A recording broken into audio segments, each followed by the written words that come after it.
Welcome back. You know how much we missed you, and now we are here. That's fantastic. Ready to twirl our way into the next interview, which is wonderful. As you can see, behind the scenes is very exciting here on your Feel Good Breakfast Show. Lots of characters here, but characters on the couch as well. Now, joining us right now is the one and only Karin. She is an all-round superwoman, singer, songwriter, producer, motivational speaker, content creator, all-round lekker person. And she joins us as we are about to close off this Women's Month, but this time to find out about a different side to Karin that you perhaps haven't seen, or maybe you have, content creator. Ooh. Right? Content creator. Hello, Karin. Thank you for being here. Thank you for having me. Okay, before we even touch on the TikToks and the content creation, I just want to take a moment to say you are such an incredible woman. And I'm so glad that, you know, certain women get given platforms. Some deserve, some don't deserve, but you deserve this platform that you've been given on because of the message that you've been putting out and the positive impact that you've been making. But that, of course, doesn't come without so many challenges that have happened too throughout your life. So I'm really curious as to what chapter you're living right now, where you're at right now, being the strong woman that you are. I think I found myself. I found my peace. Sure. And that has contributed a lot to me stepping into that space now as a content creator. Yes. And I think I'm ready for it now. Oh, we are so ready. Yes. I'm telling you right now. And I think, you know, the digital space does create that connection with so many people. So, yeah, thank you for just sharing. So the platforms that you jumped on, like, I mean, let's just say, like TikTok, I think it's actually quite scary. Let's think about it for a second. It's scary to put yourself out on that platform. You have to be in a good place and a stable place within you in order to go onto those platforms and share your vulnerability, share your talents, etc. And that's what you're doing right now. So tell me about how it's been to get to that point, because you said that you found a place of peace, but now you're on a platform that sometimes takes away a bit of the peace, but yet you are still peaceful. Yeah. How do you manage to maintain? Carl, I think it's because from day one, I have been true to myself. Yes. I've been very authentic to who I am.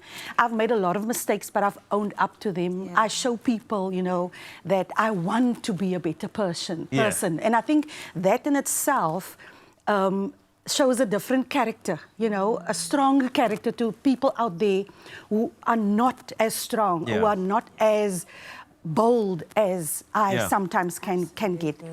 Stepping into that space was, like you said, it was a bit scary. Yes. It wasn't planned. I had the account, and it was just to be also in the, you know, the groupies, you know, the TikTok groupies. Wasn't really into it, but then Salome, actually, she was the one who said to me, "Come try TikTok, man. Come, I'm going to go live, and then I'll bring you into the live." That was the thing. Just do things and stuff. And then I think it's also because I had the desire to tell my story from my point of view, you know, and that also helped me to open up on the platform. And the platform also gives you the opportunity to just be yourself and to tell your story the way you want to tell it. No disrespect to TV and everything. I've come a long way with TV, and it's given me a huge platform.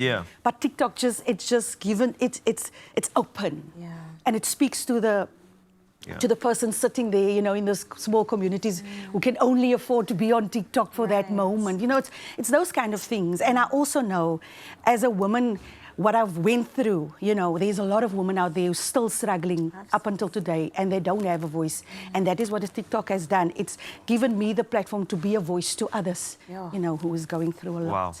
Wow. You've said it so well, and I love that point at the end about giving a voice to the voiceless, because that's what it's about. I mean, you had the voice, you won the competition, you did your thing, and then there was a period, of course, that you had to navigate through, but now you're back, just taking ownership of your own story. That's absolutely stunning. I know you also added fitness into your journey, which helps the mental health too. And look at you looking so good.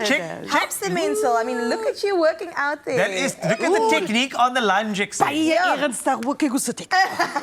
No, but the lunge, that technique there is very, very good. And mind you, can you see the handsome guy standing next to me? Who's there? That's my husband. Oh, sorry, except the husband.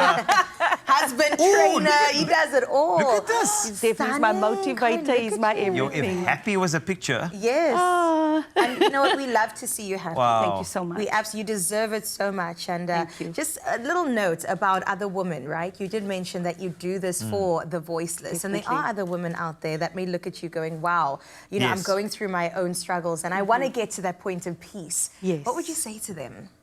Just keep on going. Yeah. Keep on going. I get a lot of inboxes on TikTok where people just open up. And I'm thinking they don't even know me, but they are so comfortable to share their stories with me. But then in return, it's because I'm comfortable to share my Yes. stories with them. And for me, that's an honor. You know, if I can only be there for everyone. But I believe that this platform is going to allow me to slowly but surely make the difference that I want to make. And to those ladies out there who are still struggling, and even men, you know, it's not even just about the ladies.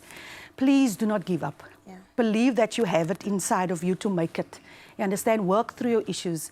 We tend to shy away from our problems and our challenges, or we are embarrassed about it. We don't want to share it because we feel some kind of, Shame. you know, Yeah. shame about it. Yeah. But it's actually, I believe it's the enemy trying to just tell you that that is how it is, and you can't do anything about it. Once you step out of it and you step out of that comfortness, you will see the results. I mean, that is what God has done over the years. Every time when I step out and I'm bold, even though I don't want to be, and I'm afraid, I'm scared of what the backlash is going to be, you know, then God just turns it around, and then I see His hand in it. And that is also a motivation for me. Sure. Oh, well, Karin, I'm going to Kortjie. give you a round of applause. Yeah, That was humans. stunning. Thank you, Karin. And Wow. this is wonderful. And stay as authentic as you are. It's wonderful watching your TikToks as well. There's just such beauty in the humility that you're showing. And I know a lot of people are picking up and saying, you know what, this could be me. I could get out of whatever I need to get out, which is wonderful. So thanks a lot to Karin for sharing the amazing platform. Of course, sharing talents a bit later, but just proof that if you stay humble, show a bit of vulnerability, you too can live out loud.